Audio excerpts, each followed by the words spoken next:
الحمد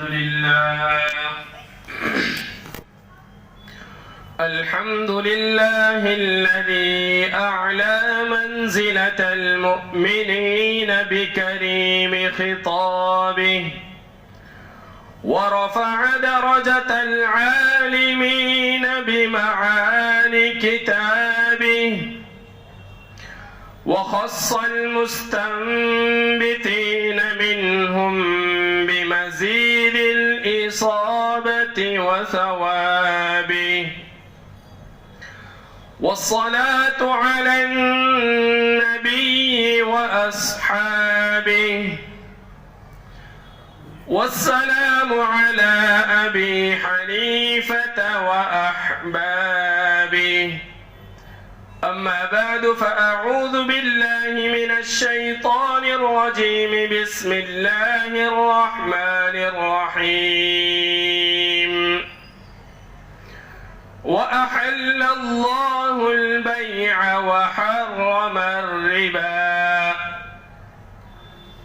وعن أبي هريرة رضي الله تعالى عنه قال قال رسول الله صلى الله عليه وسلم الربا 70 جزءا أيسرها أن ينكح الرجل أمه أو كما قال عليه الصلاة والتسليم.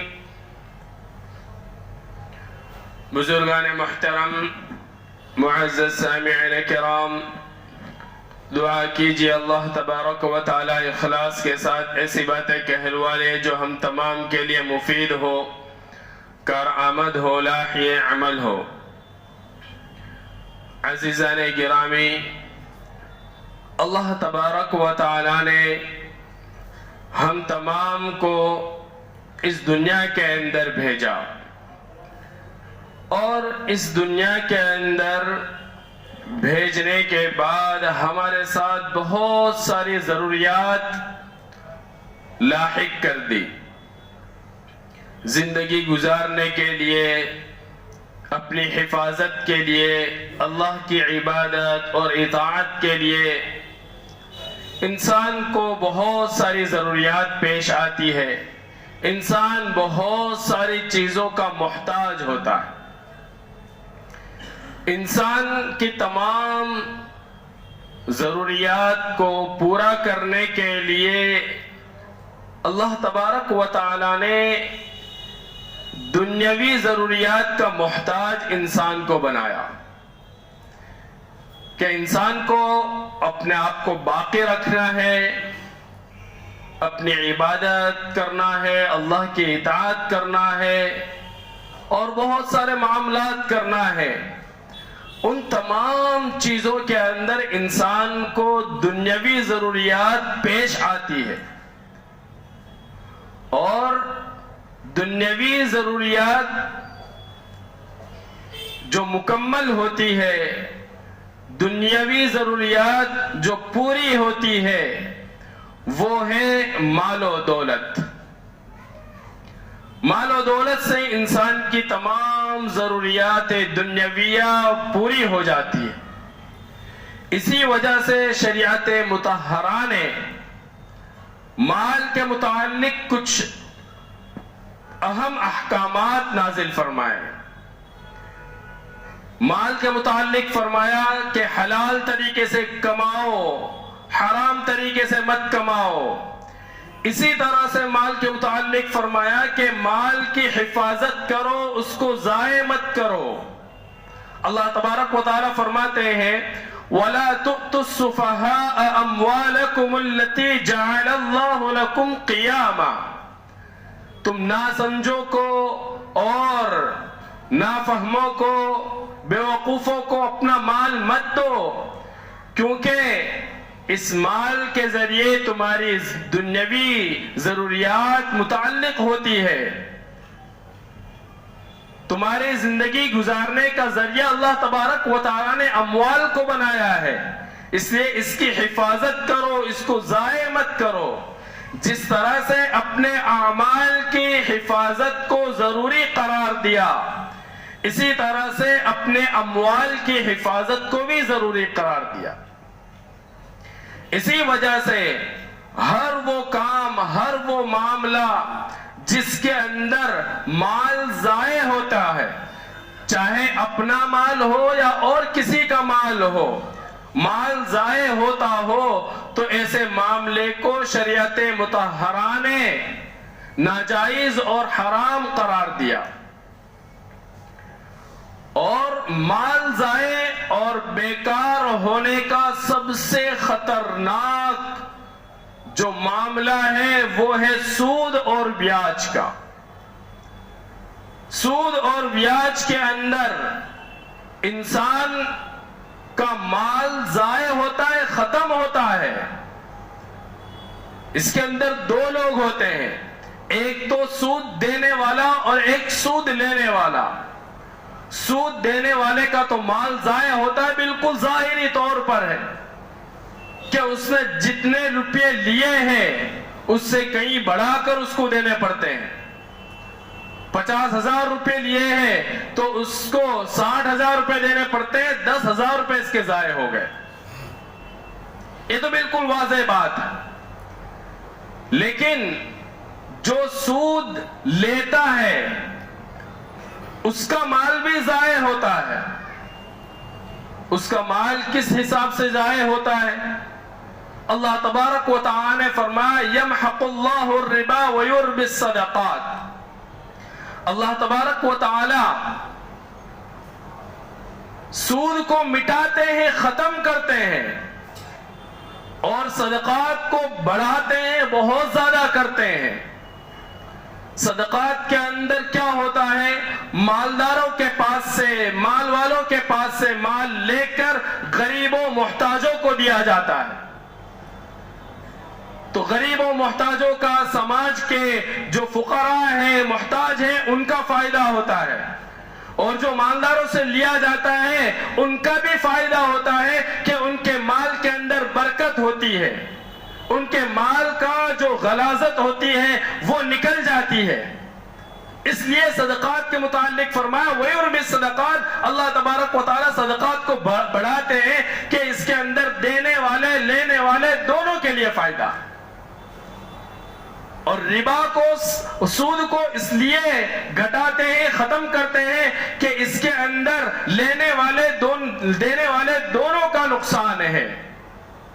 دینے والے کو بظاہر لگتا ہے کہ میں نے 50,000 روپے دیے، میرے پاس آئے 60,000 روپے، لیکن انجام کے اعتبار سے، برکت کے اعتبار سے، چین سکون کے اعتبار سے اس کا مال برباد ہو گیا۔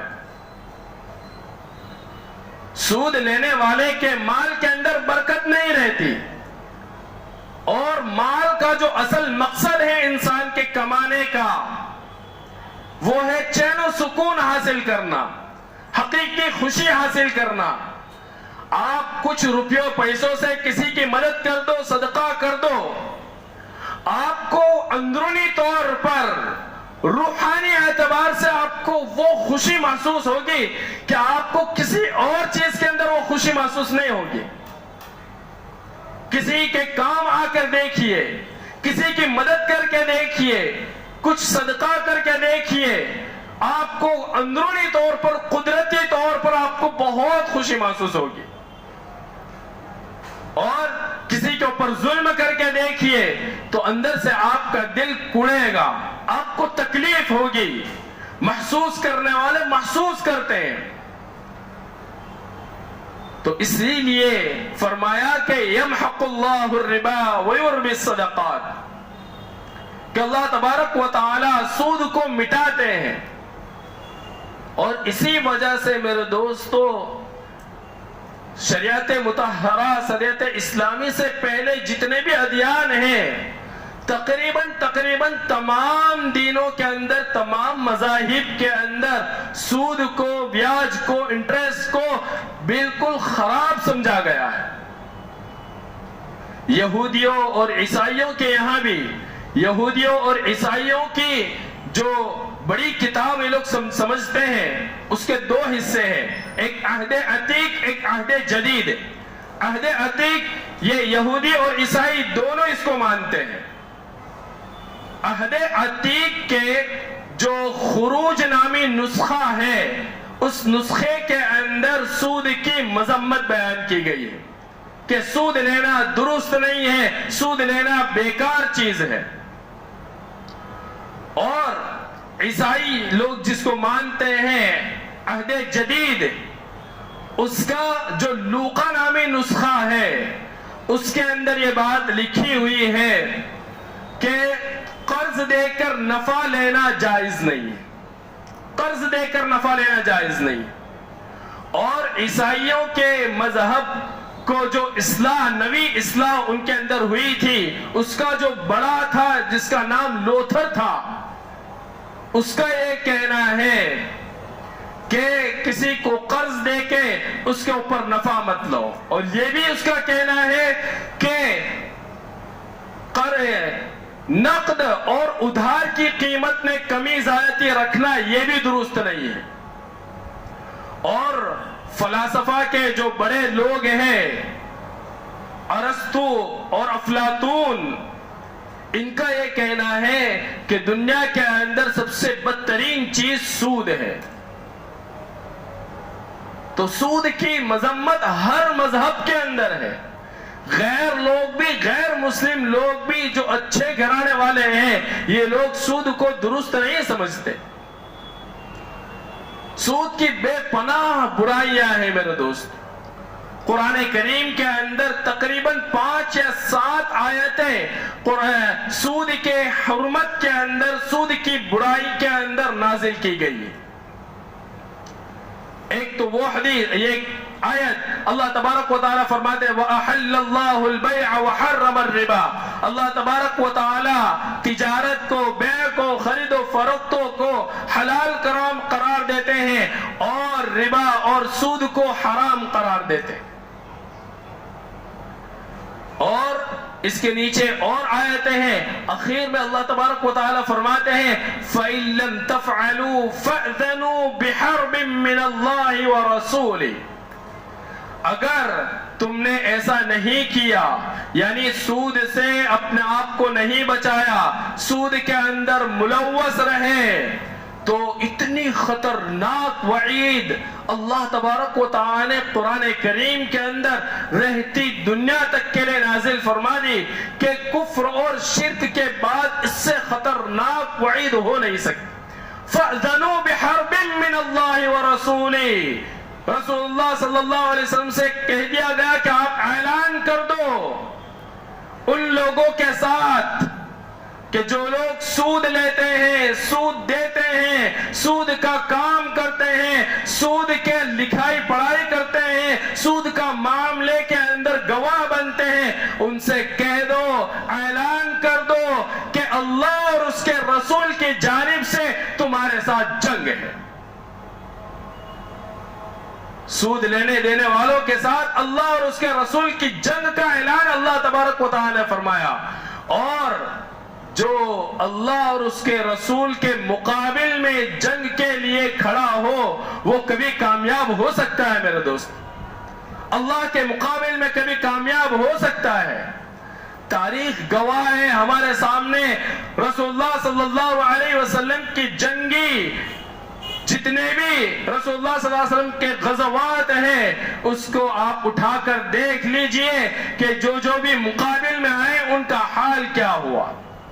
اگرچہ مسلمان رسول اللہ صلی اللہ علیہ وسلم کے ساتھ بہت کم تھے، 313 تھے، سامنے 1000 کا لشکر تھا، لیکن اس کے باوجود اللہ تبارک و تعالی نے فتح مسلمانوں کو عطا فرمائی، اللہ اور اس کے رسول کی فتح ہوئی۔ اللہ کے مقابل میں آ کر کوئی جیت نہیں سکتا، کوئی کامیاب نہیں ہو سکتا۔ اللہ اور اس کے رسول کے مخالف ہونے کا مطلب یہ ہے کہ اللہ اور اس کے رسول کا غیظ و غضب اس کے اوپر نازل ہو، اللہ کے ساتھ عداوت کرنا ہوگا، اللہ اور اس کے رسول کے ساتھ دشمنی مول لینا ہوگا۔ تو سود لینا، سود کھانا، سود کے معاملہ کرنا یہ کوئی معمولی بات نہیں ہے میرے دوستو، یہ بہت خطرناک بات ہے، اپنی دنیا کو ہلاکت کرنے والی بات ہے۔ اور احادیث مبارکہ کے اندر اس کی وعیدیں ایسی ایسی خطرناک وعید ہے میرے دوستو. الامان والحفیظ، جو حدیث میں نے تلاوت کی، حضرت ابو ہریرہ رضی اللہ تعالی عنہ کی روایت، رسول اللہ صلی اللہ علیہ وسلم فرماتے ہیں الربا 70 جزءا، سود کے 70 درجے ہیں، 70 درجے ہیں، ان میں ادنا درجہ، معمولی درجہ کیا ہے؟ ایسرها ان ينكح الرجل امه، کہ مرد اپنی ماں کے ساتھ زنا کرے. 70 درجوں میں سب سے معمولی درجہ سود کھانے کا، سب سے معمولی درجہ 70 درجوں کے اندر ماں کے ساتھ زنا کرنا ہے. کتنا بڑا گناہ ہے میرے دوستو. وہ کوئی سنکی ہوگا، دماغ کا مارا ہوگا جو اپنی ماں کے ساتھ منہ کالا کرے. اور دوسرے 70 درجے کتنے خطرناک ہوں گے، ہم یہ پہلے معمولی درجے سے اس کا اندازہ لگا سکتے ہیں کہ کتنا خطرناک جرم ہے سود لینا، سود کا معاملہ کرنا. انسان کے اندر سے حمیت، انسان کے اندر سے ہمدردی ختم ہو جاتی ہے سود لینے کی وجہ سے. بس اس کو اپنا مال ہی نظر آتا ہے کہ کہاں سے مجھے مالی فائدہ ہو، میرا مال ضائع نہ ہو، میرا مال خطرے کے اندر نہ پڑ جائے، میرا مال کہیں ختم نہ ہو جائے، اور اسی کی فکر کے اندر ہوتا ہے. اس کو کسی طرح کی کوئی ہمدردی نہیں ہوتی. صاحب گلدستہ احادیث نے اپنے خطبات کے اندر ایک واقعہ نقل کیا ہے کہ ایک شخص فورین کے اندر ایک اپنی بیٹی کے پاس گیا. اس کی بیٹی کے وہاں کھانا پینا کھایا اور اس نے کہا کہ میں یہاں پر رہنا چاہتا ہوں. اس کی بیٹی نے منع کر دیا کہ نہیں، میں اپنے گھر میں نہیں رکھوں گی. تو وہ زبردستی کرنے لگا کہ نہیں مجھے رہنے دو، میرے پاس کوئی رہنے کی جگہ نہیں ہے. تو اس کی بیٹی نے مار کر اس کو باہر نکال دیا. لوگوں نے اس کی بیٹی کو ملامت کیا کہ تو کیسی بیٹی ہے، اپنے باپ کو مار کر باہر نکال دیا. تو اس کی بیٹی نے جو بات کہی ہے میرے دوستو، وہ دل کو لگنے والی بات ہے. وہ یہ کہتی ہے کہ چند دنوں پہلے مجھے پیسوں کی بہت ضرورت پڑی، میں نے اپنے ابا کے پاس پیسے مانگے تو انہوں نے مجھے بیاج سے پیسے دیے کہ میں تجھے پیسے تو دوں گا لیکن اس کا بیاج تجھے دینا پڑے گا. مجھے بہت ضرورت تھی، میں نے بیاج دے کر اپنے ابا کے پاس سے پیسے لیے. ایسے شخص کے ساتھ میں کیا ہمدردی کروں؟ تو انسان بیاج کے اندر پڑ کر ہمدردی کو کھو بیٹھتا ہے، اس کے اندر لوگوں کی ضروریات کا احساس ختم ہو جاتا ہے. اور رسول اللہ صلی اللہ علیہ وسلم نے ایک جگہ فرمایا کہ سود لینا یہ 33 مرتبہ زنا کرنے کے برابر ہے. 33 مرتبہ زنا کرنا.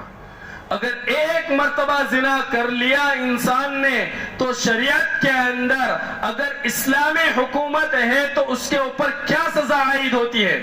اگر غیر شادی شدہ نے زنا کیا ہے، چاہے عورت ہو یا چاہے مرد ہو، غیر شادی شدہ مرد یا عورت نے اگر زنا کیا ہے تو اس کی شریعت کے اندر سزا یہ ہے کہ اس کو 100 کوڑے مارے جائے. 100 کوڑا یعنی چمڑے کا چابک، وہ 100 مارے جائے. چمڑی ادھر جاتی ہے. بہت سارے لوگوں کا تو معاملہ ایسا ہوتا ہے کہ 100 تک پہنچنے تک اس کی زندگی ختم ہو جاتی ہے. یہ تو غیر شادی شدہ کے زنا کرنے کی سزا ہے.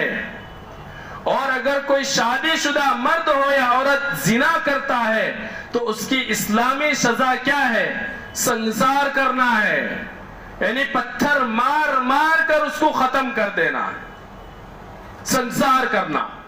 اتنی خطرناک سزا زنا کی شریعت کے اندر ہے ایک مرتبہ زنا کرنے کی.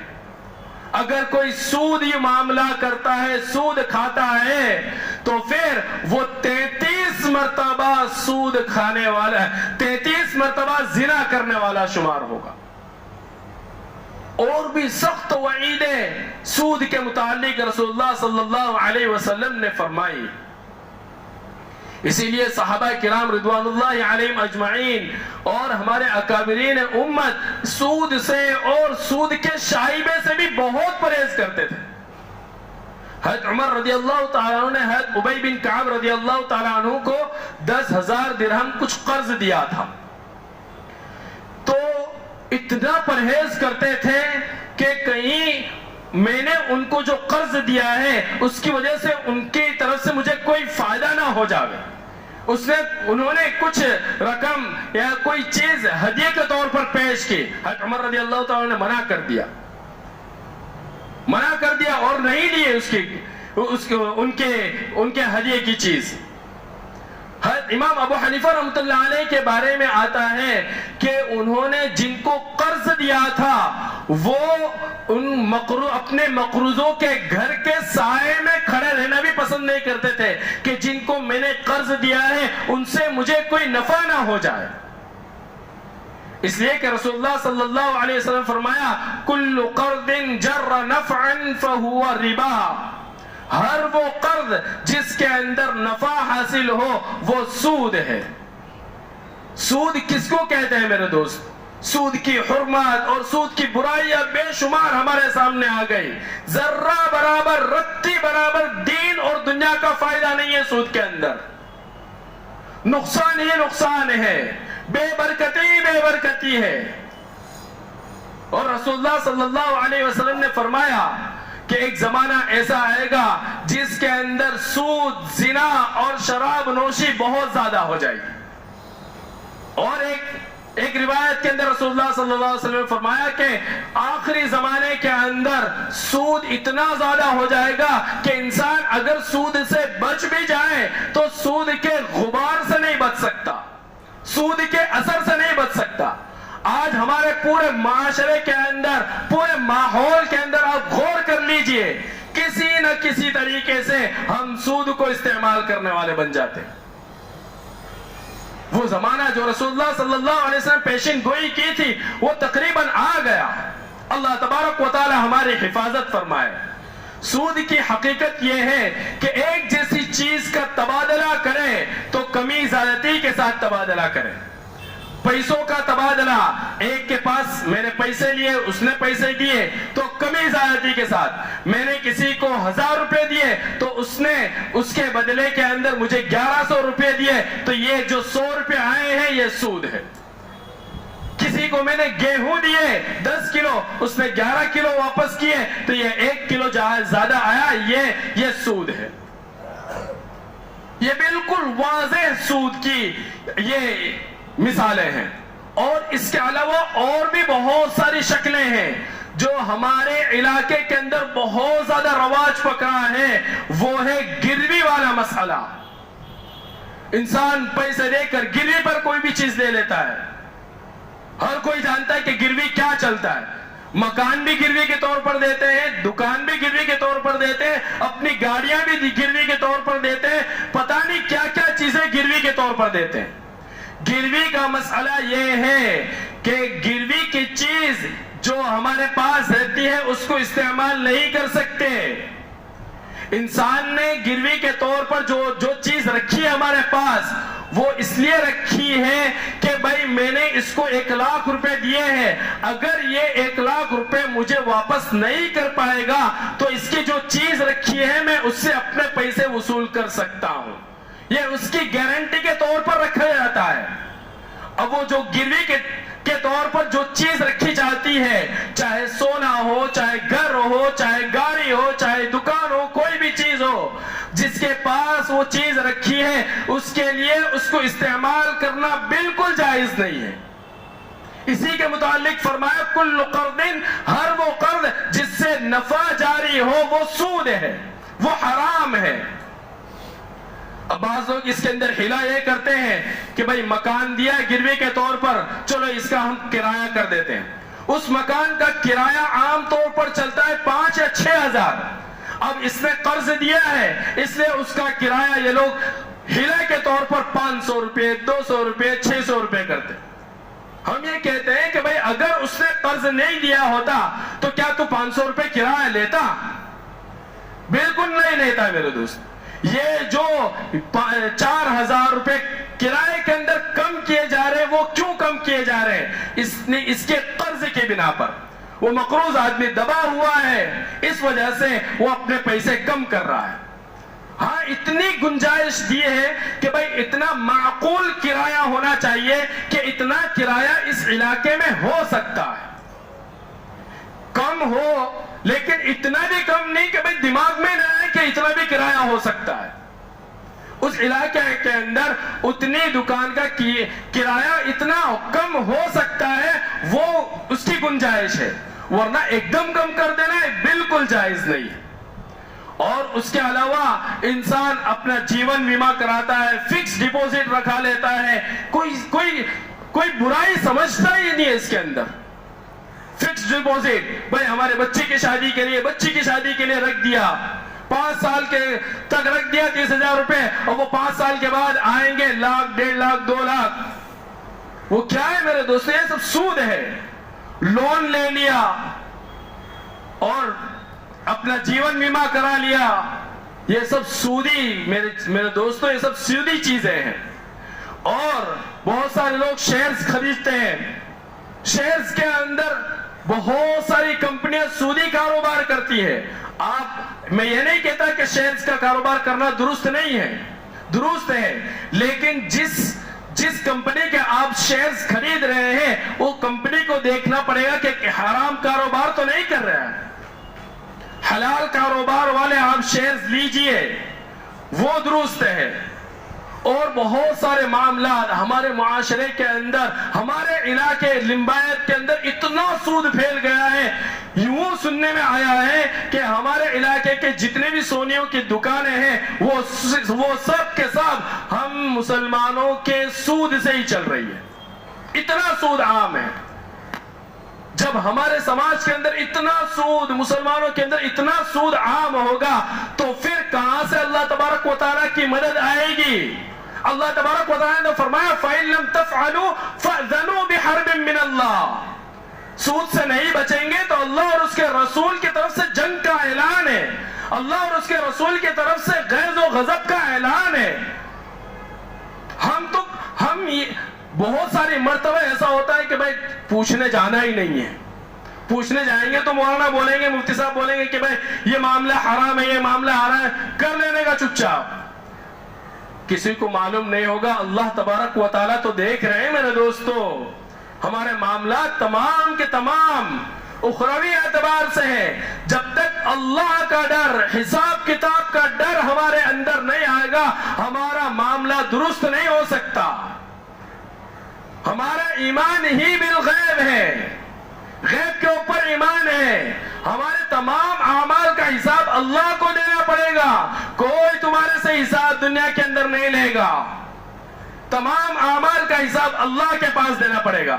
اللہ بتائیں گے کہ تو نے کیا کیا کارنامے کیے تھے، کیا کیا تو نے کیا تھا، وہ اللہ تبارک و تعالی بتائیں گے۔ اس لیے اللہ کو ڈرتے سامنے رکھتے ہوئے، اللہ اور اس کے رسول کو اپنے مخالف نہ بناتے ہوئے اپنے آپ کو سود سے بری کرو، سودی معاملات کو ختم کرو، سود سے بچنے کی خوب کوشش کرو۔ اللہ تبارک و تعالی ہم تمام کو کہنے سننے سے زیادہ عمل کرنے کی توفیق عطا فرمائے۔ وآخر دعوانا الحمدللہ رب العالمین۔